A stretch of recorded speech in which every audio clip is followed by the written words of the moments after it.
Olá pessoal, boa noite. Vamos fazer uma recapitulação aqui do crime de lesão corporal. Então a lesão corporal é a ofensa à integridade física ou à saúde da pessoa.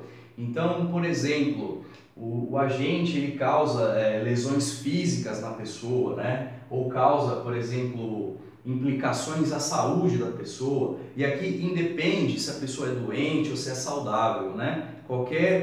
Se ele causa problemas de saúde ou se agrava os problemas que já existiam, caracteriza a lesão corporal. Então, pode ser que o agente, ao praticar a violência física contra a pessoa ou a violência psíquica, no caso de uma grave ameaça, né? E aí a pessoa tem ali um ataque cardíaco, por exemplo, né? A vítima ali, ela sofre de problemas de pressão arterial, naquele momento ela fica muito nervosa, né, com aquelas agressões, com aquelas ofensas a ela, e ela acaba ali tendo um ataque cardíaco, por exemplo. Então houve uma ofensa à saúde da pessoa, e nesse caso caracteriza-se a lesão corporal. É importante ressaltar que essa ofensa à integridade da vítima ela pode ser feita de maneira física, né? A violência física, o agente vai e bate na vítima, dá um chute, uma porrada na vítima, ou então, no caso da grave ameaça, ou a violência moral, como diz, né, o doutrinador Nutt, né?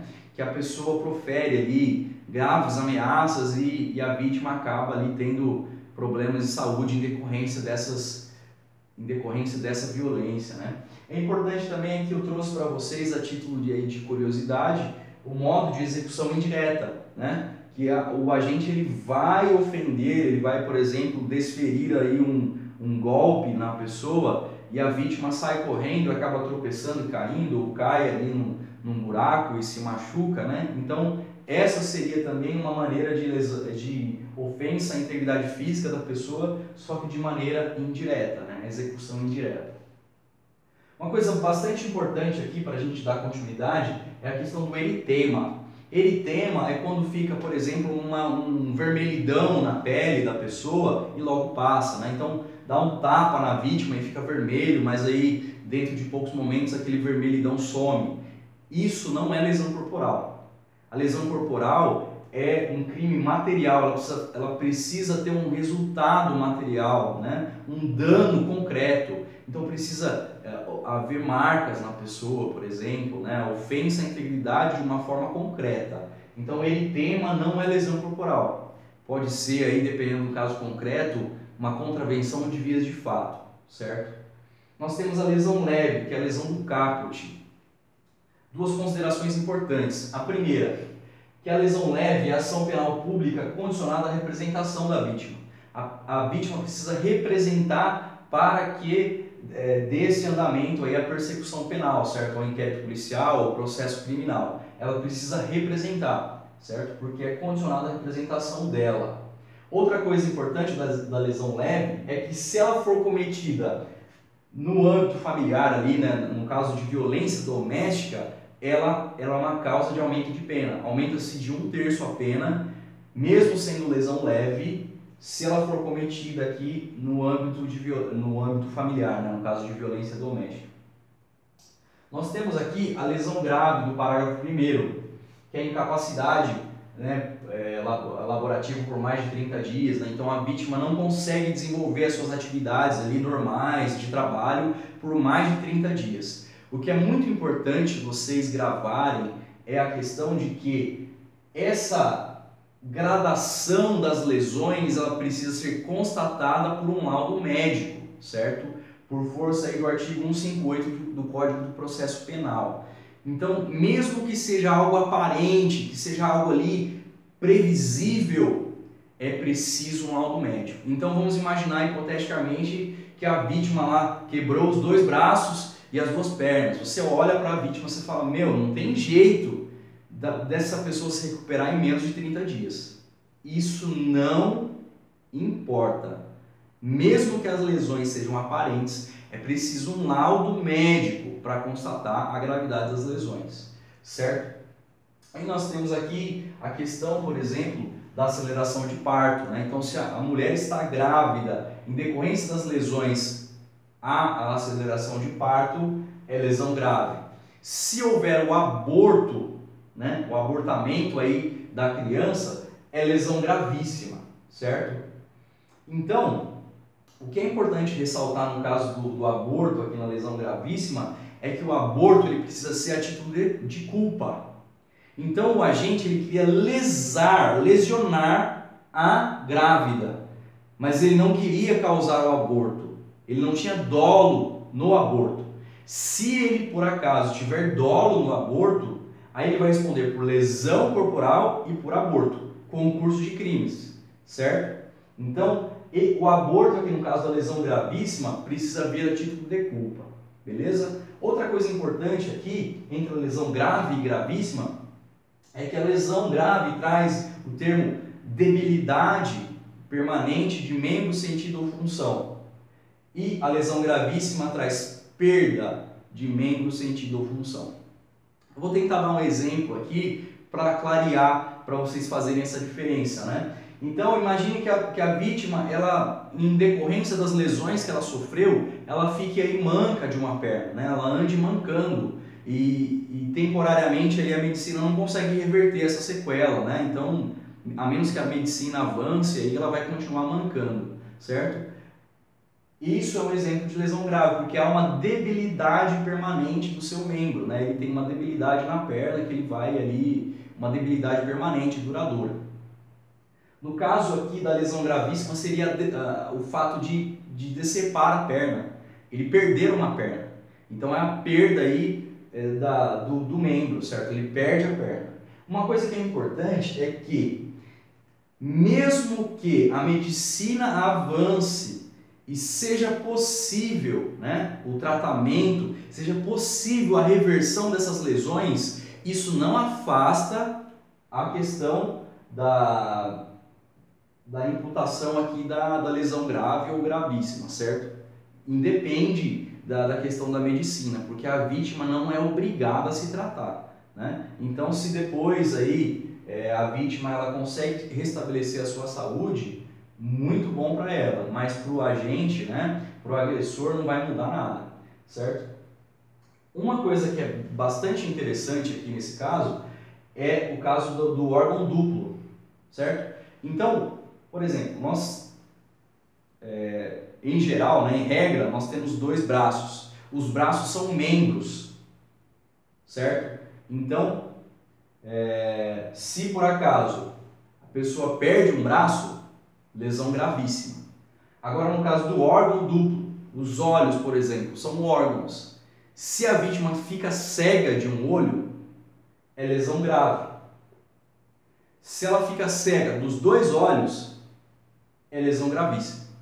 Então, quando o órgão é duplo, os olhos, os rins, se há a perda, mesmo que haja a perda, mas que seja de um, como ele tem dois, aí é tratado como lesão grave. A lesão será gravíssima se ele perder os dois órgãos duplos, certo? E é muito aqui intrigante porque, no caso da pessoa ficar cega de um olho, é lesão grave. Agora, se o agente provoca uma cicatriz aqui no rosto da vítima, trata-se de lesão gravíssima, porque isso vai ser algo vexatório, né? Um dano estético que vai ficar visível, né? Vai ficar ali constrangendo a pessoa ali permanentemente, né? Mas é intrigante isso, porque a perda de um olho é lesão grave e a cicatriz, que é um dano estético, lesão gravíssima.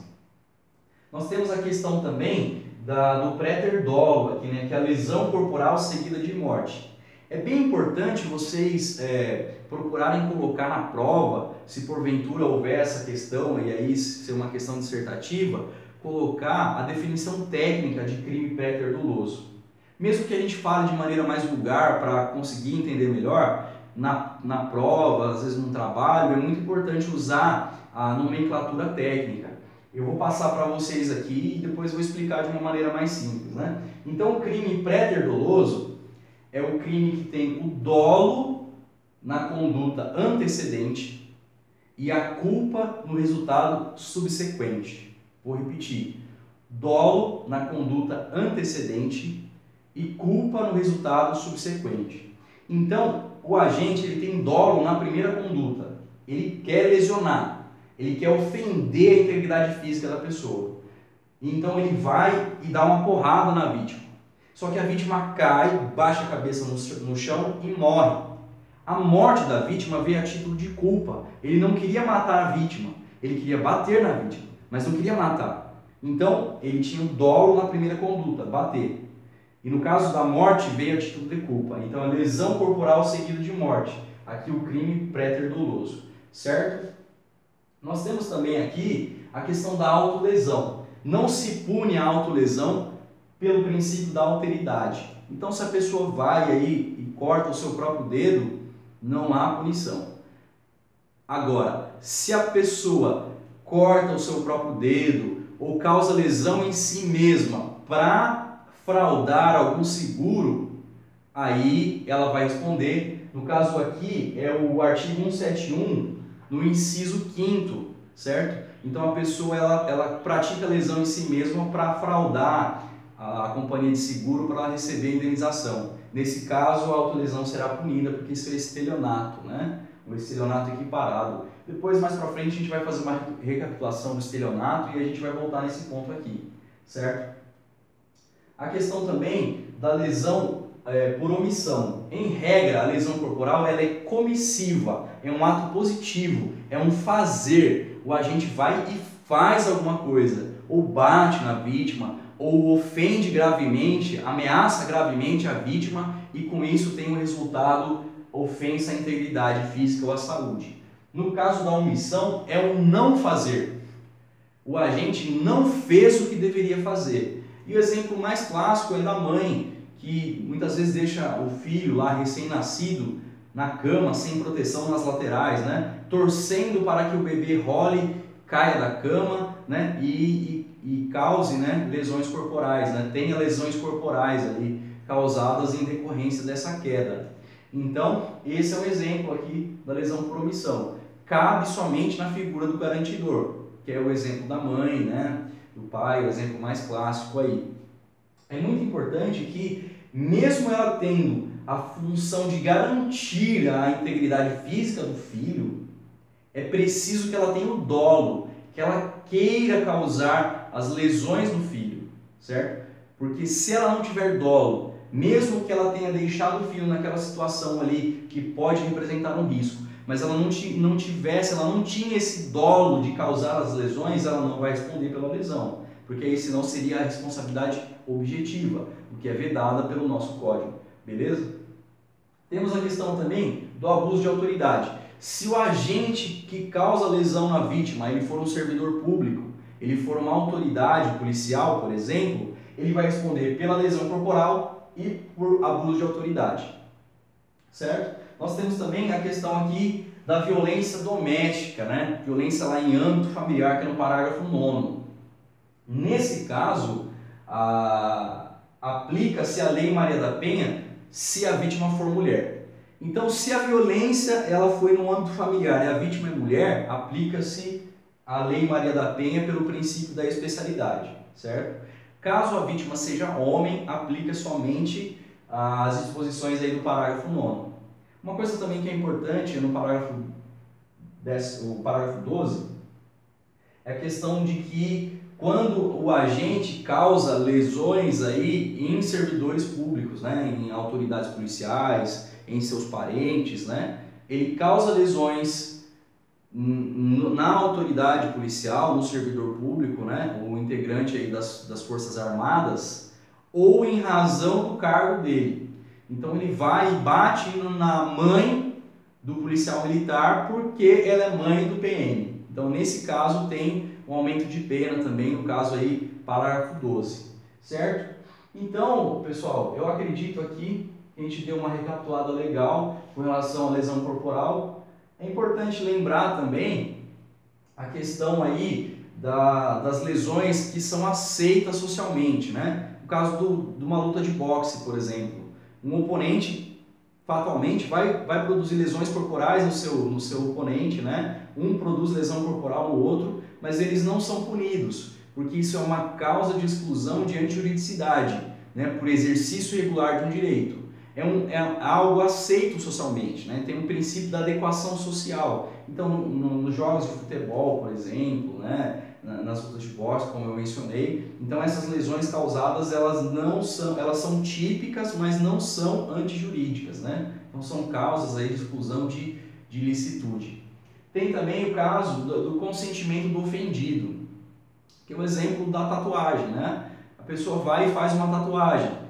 O tatuador, ao fazer essa tatuagem, ele provoca lesões na pessoa. Só que ela consentiu para isso, e isso também é aceito socialmente. Então isso é uma causa supralegal de exclusão de antijuridicidade. É um nome meio rebuscado, meio complicado, mas a tatuagem é algo aceito socialmente. A pessoa foi lá e quis fazer essa tatuagem, né? E aí o tatuador ele não vai responder por lesão corporal. É importante ressaltar que lesão grave e lesão gravíssima não cabe consentimento do ofendido, certo? Chega lá, né, na delegacia, a mulher está com o braço quebrado, o marido descontrolado lá quebrou o braço dela, falou assim, não, mas eu deixei, não quero que aconteça nada, não quero representar. Não importa. No caso de lesão grave ou gravíssima, não importa o consentimento ofendido, não cabe essa exclusão de antijuridicidade pelo consentimento ofendido, porque nesse caso de lesão grave e lesão gravíssima é ação pública incondicionada, então independe no caso da vítima se ela consentiu ou não, certo? Então é muito importante, pessoal, vocês ao realizarem a prova, se houver alguma questão de lesão corporal, se atentarem bastante aí nos parágrafos, né, porque eles fazem correlação também com o homicídio, no caso da lesão culposa, por exemplo, né? Então é muito importante vocês estarem atentos aí, lerem todos os parágrafos, é bem extenso, mas é importante estar bem atento. Pode ser que caia alguma pegadinha, algum detalhe de aumento de pena, né? De redução, de diminuição de pena, certo? Mas eu acredito que aqui o estudo que a gente fez vai ser algo suficiente para que você faça uma boa prova, para que você tenha um bom desempenho. Eu espero muito que você se saia bem, né? Que se por algum acaso cair alguma questão de lesão corporal, esse material que a gente produziu aqui possa ajudar você, né? E se você por acaso tiver alguma dúvida, alguma sugestão, você pode me procurar. Eu ficarei muito feliz em receber as suas sugestões, né? E poder aí tirar alguma dúvida se me for possível, certo?